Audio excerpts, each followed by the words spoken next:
और अब बात कर लेते हैं महाकुंभ की।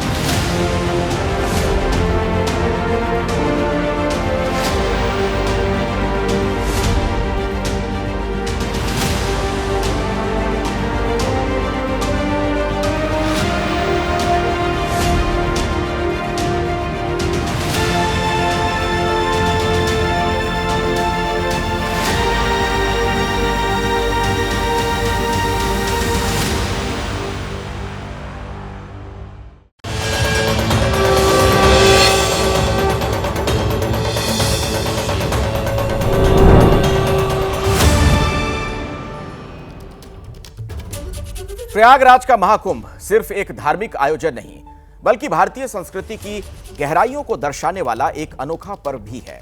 महाकुंभ हर 12 साल बाद आता है। गंगा मां के भक्तों को महाकुंभ का इंतजार बड़ी ही बेसब्री के साथ होता है। महाकुंभ में साधु संतों की मौजूदगी भारतीय संस्कृति और सनातन धर्म की दिव्यता का अनुभव कराती है। साधु संत और अखाड़े न सिर्फ धार्मिक बल्कि सांस्कृतिक और सामाजिक समागम का पर्व भी है।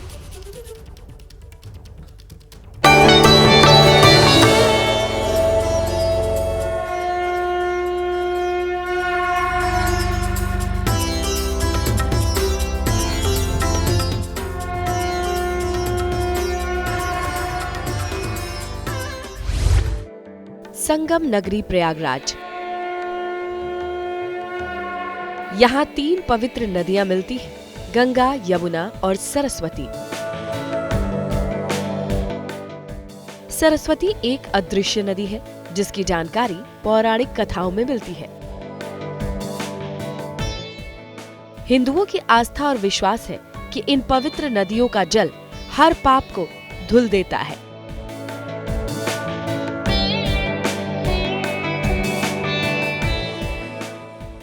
आस्था और विश्वास की वजह से ही प्रयागराज उन 4 जगहों में से एक है जहां दुनिया का सबसे बड़ा धार्मिक जन समूह उमड़ता है।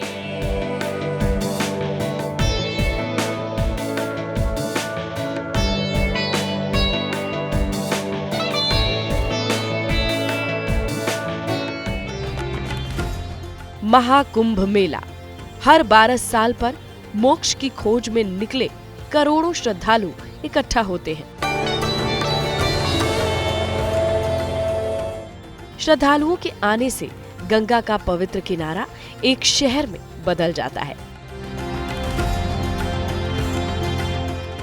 कुंभ मेला हिंदू धर्म का महापर्व है जिससे करोड़ों लोगों की आस्थाएं जुड़ी हैं। संगम नगरी प्रयागराज में महाकुंभ मेले की शुरुआत 13 जनवरी से होगी। ऐसे में आध्यात्म की नगरी में महाकुंभ की तैयारियां जोरों शोरों से चल रही हैं, जिसकी कमान खुद सीएम योगी ने अपने हाथों में ले रखी है। धर्म, तप और आस्था की नगरी प्रयागराज में बैरागी परंपरा के 3 अखाड़ों का वैदिक मंत्रोच्चार के साथ भूमि पूजन हुआ। महाकुंभ में भूमि पूजन के मौके पर तीनों अखाड़ों के वैरागी संत महात्मा मौजूद रहे। वैरागी संतों ने महाकुंभ के सफल आयोजन की मां गंगा और यमुना से कामना की। भूमि पूजन के साथ ही अखाड़ों और संतों के शिविर लगाए जाने का काम भी तेजी से शुरू हो गया। वैरागी संतों ने दावा किया कि 2025 का महाकुंभ 2019 से भी दिव्य और भव्य होगा। छावनी है, भूमि पूजन हो गया तो आप समझ जाओ कि जो है सामने जो भी व्रत किया है हर कुंभ की तरह वो किया जाएगा। भव्य और दिव्य जैसा जो है आदरणीय योगी जी, प्रधानमंत्री जी या मेला अधिकारी बात करते हैं, वैसे ही भव्य और दिव्य देखने को मिल रहा है। हम लोगों के कुंभ के प्रारंभ कर दिया गया कि अब यहाँ पर भगवान के चरणपादुका बनेगा, निशान लगाएगा, सारा व्यवस्था से शुरू हुआ। कामना कर रहे हैं कि राष्ट्र में धर्म की स्थापना हो, विश्व में धार्मिक लोग के स्थापना हो और अधर्म के विनाश हो। इसी के लिए धार्मिक कार्यक्रम होता है। योगी सरकार महाकुंभ 2025 को भव्य और यादगार बनाने के लिए तैयारियों में जुटी हुई है। खुद सीएम योगी प्रयागराज का दौरा कर साधु संतों और अधिकारियों से मुलाकात कर तैयारियों की समीक्षा कर रहे हैं। मुख्यमंत्री योगी आदित्यनाथ की संतों के साथ हुई बैठक बेहद महत्वपूर्ण रही। इसमें तमाम मुद्दों पर चर्चा की गई। मुख्यमंत्री योगी आदित्यनाथ ने संतों को ये भरोसा दिलाया कि इस बार के महाकुंभ में उन्हें सबसे बेहतर सुविधाएं दी जाएंगी, सबसे ज्यादा सुविधाएं दी जाएंगी। महाकुंभ दुनिया का सबसे बड़ा धार्मिक मेला माना जाता है, जो सनातन संस्कृति और आस्था का सम्मान है।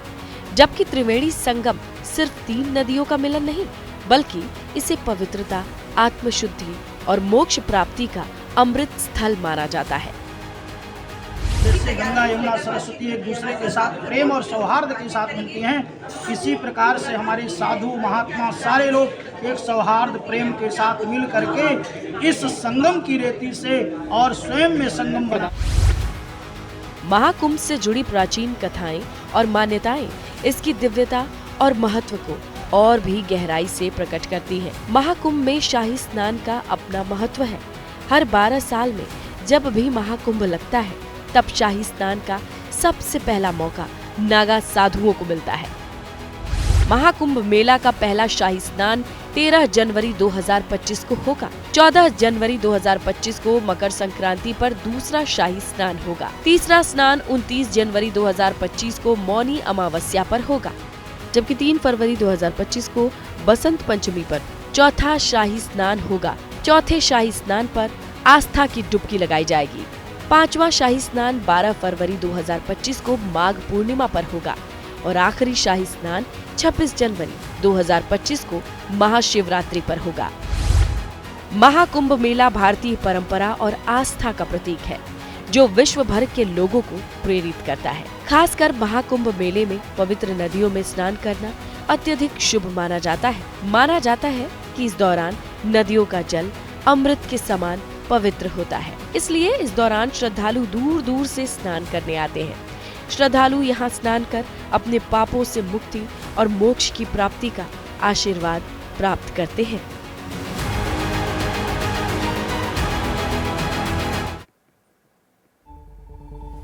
हजारों हजार लोग यहां पर पहुंचने वाले हैं। ऐसे में किस तरह की तैयारियां हैं, क्या कुछ चल रहा है, आपको बताएंगे मेरे सहयोगी रविकांत इस वक्त प्रयागराज से हमारे साथ जुड़ गए हैं। रविकांत, क्या कुछ आपने वहां पर देखा, किस तरह की हलचल नजर आ रही है? अखिलेश, सबसे पहले हम तस्वीरें आपको दिखा रहे हैं किस तरीके से आज पुलिस परेड निकल रही है। यहाँ पर सैकड़ों की संख्या में जो पुलिसकर्मी हैं वो कुंभ क्षेत्र के उस रियल रास्ते पर जहाँ से आम आदमी दर्शन करेगा हनुमान मंदिर के और संगम नोस तक जाएगा, महाकुंभ में गंगा की डुबकी लेगा, तो इस आस्था की डुबकी का जो मुख्य रास्ता है उस रास्ते पर आज पुलिस परेड हो रही है, ताकि किसी भी तरीके की जो दिक्कतें हैं उसको भी समझा जा सके। इतनी भीड़ अगर एक साथ जाएगी तो क्या कुछ होगा। एक संदेश भी पूरे देश को दिया जा रहा है कि महाकुंभ में अगर आप आ रहे हैं तो आप सुरक्षित हैं। जो पुलिसकर्मी है वो चप्पे चप्पे पर तैनात है। एक संदेश भी दिया जा रहा है, एक ड्रिल भी की जा रही है, एक ट्रेनिंग का भी ये हिस्सा है। तो इस तरीके से संगम क्षेत्र की सुरक्षा को लेकर के सरकार का काफ़ी ज़्यादा जोर है कि किसी भी तरीके की कोई अनहोनी घटना ना घटने पाए, इसको लेकर के पुलिस चौकन्ना है। यहाँ के जो एसएसपी हैं राजेश द्विवेदी, उनसे थोड़ी देर पहले हमारी बात हुई तो आतंकवाद जैसी स्थितियों से भी निपटने के पूरे इंतजाम किए गए हैं। किसी भी तरीके की कोई अगर एंटी सोशल एलिमेंट यहाँ पर कुछ करना चाहे तो उसकी पूर्व धारणा करके हर तरीके के मुकम्मल इंतजामात किए गए हैं और उसकी तस्वीरें इस समय हमारे इर्द गिर्द दिखाई दे रही है अखिलेश कि अगर महाकुंभ जो होगा वो किस तरीके का होगा। आज मेला अधिकारी से हमारी बात हुई, उन्होंने भी बताया कि 488 किलोमीटर की रेत पर सड़क बनाई गई है स्टील डाल करके और इस तरीके के बड़े बड़े इंतजाम किए गए हैं ताकि महाकुंभ का जो आयोजन है वो सफल हो सके। प्रधानमंत्री नरेंद्र मोदी 13 दिसंबर को जब पहुंचेंगे सबसे पहले गंगा पूजन करेंगे और उस पूजन में वो यही कहेंगे कि महाकुंभ की जो सफलता है वो पूरी तरीके से सुनिश्चित हो, इसके लिए मां गंगा से प्रार्थना करेंगे। ठीक है रविकांत, मैं दोबारा लौटूंगा आपके पास, वापस हम आएंगे, आपसे कुछ और जानकारियां लेंगे। संगम नगरी प्रयागराज में देश विदेश से साधु संत महाकुंभ के साक्षी बनने के लिए पहुंच रहे हैं। हरियाणा से आए आवाहन अखाड़े के संत गीतानंद जी महाराज श्रद्धालुओं के बीच खास आकर्षण का केंद्र बने हुए हैं। गीतानंद जी महाराज अपने शरीर पर 2.5 लाख रुद्राक्ष धारण किए हुए हैं।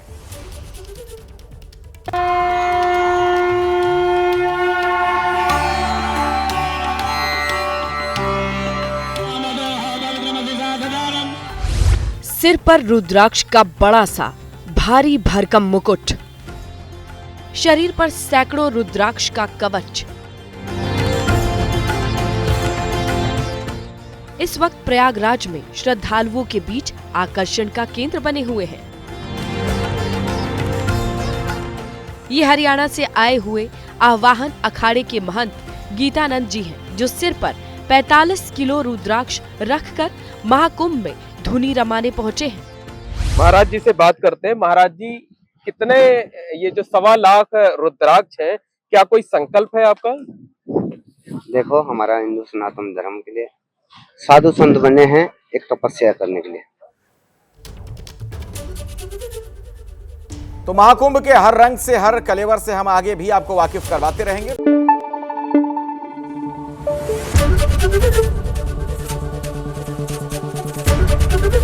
एबीपी न्यूज आपको रखे आगे।